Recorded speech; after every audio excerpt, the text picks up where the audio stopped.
Hello students, welcome to achiever. আমরা কিন্তু আজকে ব্যাক টু ব্যাক ভিডিও নিয়ে আসছি তোমাদের জন্য। এখন এতটা রাত হয়ে যাওয়ার পরেও কিন্তু আমি তোমাদের জন্য আরসিসি আর স্টিলের উপর সাজেশন ভিডিও সেটা কিন্তু বানাচ্ছি এবং এটা আপলোডও করে দেবো খুব তাড়াতাড়ি। এবার দেখো, লাস্ট মোমেন্টে এসে আরসিসির মতো সাবজেক্টের কিন্তু বড় নিউমেরিক্যাল করে দেওয়া পসিবল নয়। তাই এই যে এখন যে জিনিসটা নিয়ে আমরা আলোচনা করব সেটা আমরা কি করেছি না, যারা একটু মনে হচ্ছে যারা নিউমেরিক্যাল একটু সমস্যা হতে পারে, আমি থিওরির উপর দিয়ে কিছুটা নাম্বার স্কোর করতে চাইছি, তাদের জন্য কিন্তু এই ভিডিওটা খুব ইফেক্টিভ হতে চলেছে। ঠিক আছে, চলো এই ভিডিওতে আমরা মেইনলি থিওরিটিক্যাল যে জায়গাগুলো রয়েছে আরসিসি অ্যান্ড স্টিলের সেইগুলো কিন্তু কভার করতে চলেছি। ঠিক আছে, ফার্স্ট আমরা কোয়েশ্চেন দেখি। দেখো, এখানে কিন্তু সরাসরি আমরা কোয়েশ্চেন এবং তার কি সলিউশন হতে পারে, কিভাবে অ্যান্সার লিখলে আমাদের প্রপার মার্কস কিন্তু ক্যারি করবে সেটা আমরা কিন্তু দেখাচ্ছি এখানে। হ্যাঁ, তো তোমরা যারা এগুলো সলিউশন করবে বলে ভাবছো তারা ভিডিওটা চলাকালীন ভিডিওটা পজ করে নিয়ে এগুলো কিন্তু খাতায় নোট ডাউন করে নিতে পারো। পার্টিকুলার কোন কোয়েশ্চেনের জন্য কতটুকু অ্যান্সার লিখতে হবে সবটা কিন্তু আমি ভিডিওর মাধ্যমে দেখিয়ে দিচ্ছি। তো দেখো, ফার্স্ট যে কোয়েশ্চেন রয়েছে সেটা হচ্ছে, what are the types of failure of bolted joint. বুঝতেই পারছো এটা আমাদের স্টিলের কোয়েশ্চেন আছে। তো এখানে কি করা আছে না, বিভিন্ন টাইপের বোল্টেড জয়েন্টের ফেলিওর হয়, সেগুলো কি কি এখানে আমি 8খানা টাইপ কিন্তু দেখিয়েছি। ঠিক আছে, এখানে তোমার শিয়ার ফেলিওর অফ বোল্ট রয়েছে, bearing failure of bolt, tensile failure, combined shear and tension failure, slip failure, এই সমস্ত কিন্তু 8 রকম টাইপের ফেলিওর এখানে রয়েছে। এবং সেই প্রত্যেকটা ফেলিওর আমাদের যে আইএস 800 যেটা যেটা আমাদের স্টিলের কোড, সেই 800 কত নম্বর পেজের কোন ক্লজে রয়েছে সেটা কিন্তু আছে। আমি একটা তোমাদেরকে দেখিয়ে দিচ্ছি কিভাবে দেখতে হয় জিনিসটা। দেখো, শিয়ার ফেলিওর অফ বোল্ট যেটা, এটা আছে ক্লজ নাম্বার 10.3.3। আমি একটা তোমাদের দেখাই যাতে তোমরা বুঝতে পারো।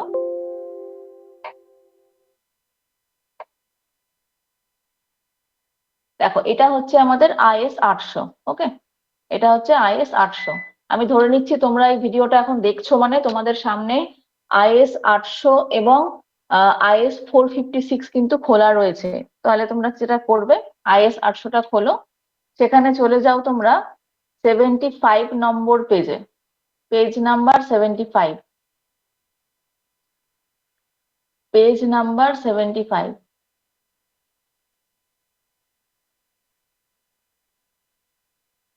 দেখো, এখানে এসে আমি কি বললাম, ওখানে ক্লজ নাম্বার কত আছে, ক্লজ নাম্বার 10.3.3 রয়েছে, তাই না? এই দেখো, 10.3.3 রয়েছে। তাহলে এখানে তোমরা দেখতে পাচ্ছ এই যে 75 নম্বর পেজ, তার এই যে 10.3.3 শিয়ার ক্যাপাসিটি অফ বোল্ট, এটাই কিন্তু শিয়ার ফেলিওর। তো এখানে পুরো জিনিসটা কিন্তু লেখা রয়েছে। ঠিক আছে, কেউ যদি মনে করো যে শুধু এইটুকুই লিখবে না, আরো কিছুটা বেশি লিখতে চাইছো, তারা কিন্তু এখান থেকে ডিটেলসটা তুলে লিখতে পারো। ঠিক আছে, কোনো অসুবিধার কিছু নেই, এই জায়গাটা কিন্তু লিখতে পারো। সেরকম ভাবে বিয়ারিং ফেলিওর অফ বোল্ট, সেটা কোথায় রয়েছে, ক্লজ নাম্বার 10.3.4-এ। ঠিক আছে, এগুলো সব পরপর রয়েছে। তো এটা আমি একটা তোমাদেরকে দেখিয়ে দিলাম, পরবর্তীতে তোমরা এইভাবেই কিন্তু ক্লজ গুলো দেখবে। ঠিক আছে, চলো নেক্সট আমরা দেখি, নেক্সট কোয়েশ্চেনে যাই।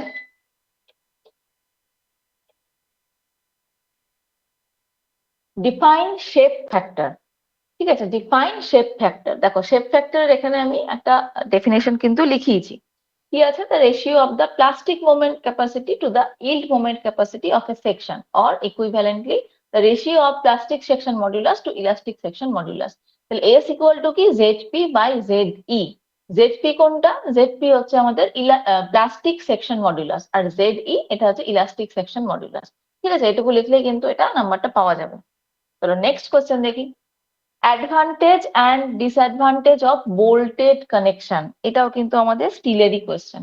ঠিক আছে, তাহলে একদিকে আমার দেখো অ্যাডভান্টেজ করিয়েছি আমি, এই দিকের পোর্শনে অ্যাডভান্টেজটা লেখা রয়েছে, আর উল্টো সাইডে আমি ডিসঅ্যাডভান্টেজটা কিন্তু করিয়েছি। আনসার কি করা আছে দেখো, ইজি অ্যান্ড ফাস্ট ইরেকশন, এটা একটা। আচ্ছা, easy inspection maintenance and replacement. তো ইজি অ্যান্ড ফাস্ট ইরেকশন যেটা, এর আন্ডারে এই দুটো পয়েন্ট করিয়েছি, আর ইজি ইন্সপেকশন মেনটেনেন্স অ্যান্ড রিপ্লেসমেন্টের আন্ডারেও আমি কিন্তু দুটো পয়েন্ট করিয়েছি। ঠিক আছে, এটা কোথায় পাওয়া যাচ্ছে, তার যে ডিটেলস সেটা তোমরা পেয়ে যাবে IS 800/2007, তার সেকশন 10, তার যে কানেকশন টপিক রয়েছে তার মধ্যে কিন্তু এই জিনিসটা রয়েছে, ঠিক আছে, এটা আছে। একই রকম করে ডিসঅ্যাডভান্টেজ যেটা, সেখানে কি কি আছে না, reduction in net cross sectional area, আর আছে possibility of slip in bearing type of connection, ঠিক আছে। এইগুলোরও আমি দিয়ে দিয়েছি, এখানে দুটো করে পয়েন্ট দেওয়া রয়েছে, যে কোথায় পাবে না পাবে সমস্ত ডিটেলস কিন্তু এখানে দেওয়া রয়েছে, ঠিক আছে। তো তোমরা যারা এগুলো পড়বে বলে ঠিক করছো তারা কিন্তু আমার ভিডিওটা পজ করবে, পজ করে প্রত্যেকটা জিনিস হয় স্ক্রিনশট নিয়ে রাখবে, না হয় খাতা নোট ডাউন করে নেবে, ঠিক আছে। তো এখন লাস্ট মোমেন্টে গিয়ে খাতায় নোট ডাউন করে নিয়ে সময় নষ্ট করে লাভ নেই।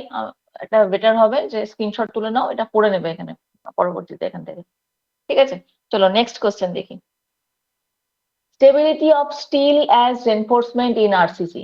আরসিসি এর কোশ্চেন, আরসিসি কি কোশ্চেন আছে না, stability of steel as reinforcement, ঠিক আছে। এটার আনসার কি হতে পারে না, stability of steel reinforcement in RCC is achieved by providing adequate cover, proper spacing, sufficient anchorage and secure fixing of reinforcement so that bars remain in their designed position and are protected from corrosion. মোট কথা বুঝতেই পারছো মানে কি লেখা রয়েছে, আমি আর video বড় করছি না এগুলো বলে নিয়ে। রেফারেন্স পয়েন্ট কি কি রয়েছে, কোথা থেকে পেলাম এগুলো, IS 456 2000 এর মধ্যে যেখানে কভার দেওয়া রয়েছে, কভার টু রেনফোর্সমেন্ট, যেটা কত নম্বর ক্লজ, 26-এর 4। একই রকম যেরকমটা আমরা স্টিলে দেখলাম, সেম আমাদের কিন্তু IS 456 যেটা, সেটাও কিন্তু একই রকম করে দেখতে হয়, ঠিক আছে। চলো তারপরে স্পেসিং অফ রেনফোর্সমেন্ট যেটা, সেটা কোথায় আছে, ক্লজ নাম্বার 26.3 তে রয়েছে। ডেভেলপমেন্ট লেন্থ ক্লজ 26.2.1 এ রয়েছে। অ্যাঙ্করেজ সম্পর্কে দেওয়া রয়েছে আমাদের 26.2.2, আর সিকিউরিং এনফোর্সমেন্ট এগেনস্ট ডিসপ্লেসমেন্ট রয়েছে ক্লজ 12.3.1 এ। ওকে, এই গেল আমাদের কোয়েশ্চেন। আবার আমি রিপিট করছি যে যদি কেউ মনে করছো যে এই কোশ্চেন গুলো সলিউশন করে নিয়ে যাবে বা পড়াশোনা করবে, তারা অবশ্যই এটাকে পজ করে নিয়ে কিন্তু প্রত্যেকটা কোয়েশ্চেন স্ক্রিনশট নিয়ে রাখো, এগুলো পরবর্তীতে নিজেরা বাড়িতে পড়বে, কালকে সকালের মধ্যে রেডি করো, অনেকটা সময় আছে এখনো, এগুলো পড়ে নিয়ে কিন্তু পরীক্ষায় অ্যান্সার করে আসা যাবে। চলো নেক্সট কোয়েশ্চেন দেখি। Different type of loads considered in RCC design. Type of loads considered in RC design as per IS 456 2000 কি কি আছে, ডেড লোড আছে, ইম্পোজড লাইভ লোড আছে, wind load, snow load, earthquake load, temperature, shrinkage, creep, impact and other special load. এগুলো প্রত্যেকটারই কিন্তু clause number আমি আলাদা আলাদা করে দিয়ে দিয়েছি, যে কোথায় থেকে আমি কোনটা পাচ্ছি। তোমরা IS 456 খুলে ক্লজ গুলো এখানে সার্চ করবে, ওখানে দেখবে ক্লজ গুলো, তাহলে কিন্তু পুরো ডিটেলসটা কিন্তু পেয়ে যাবে ওখান থেকে, ঠিক আছে। আর আবার বলে রাখি, এই ভিডিওগুলো কিন্তু খুব ইফেক্টিভ তোমাদের জন্য। লাস্ট আমি যে ভিডিওটা পোস্ট করেছিলাম সয়েলের ক্ষেত্রে, তোমাদেরকে এটা দেখিয়েওছি যে কতটা আমাদের যে ভিডিও থেকে, সাজেস্টিভ ভিডিও থেকে কিন্তু কমন আসছে পরীক্ষায়।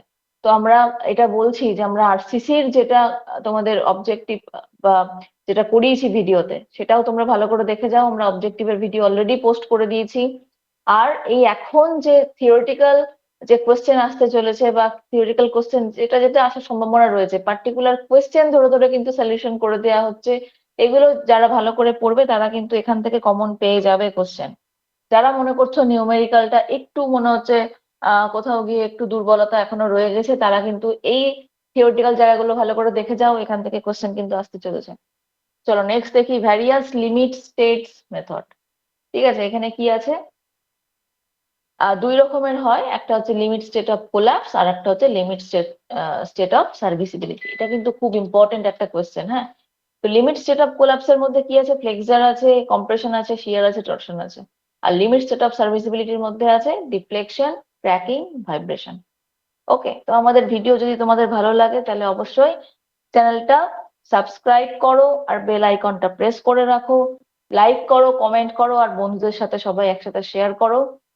আর তোমাদের যে কমেন্ট, তোমাদের যে লাইক, তোমাদের যে ভালোবাসা, তার জন্যই কিন্তু সেগুলোই কিন্তু আমাদের জন্য মোটিভেশন, সেগুলোর জন্যই কিন্তু আমরা নতুন নতুন ভিডিও আনতে পারি।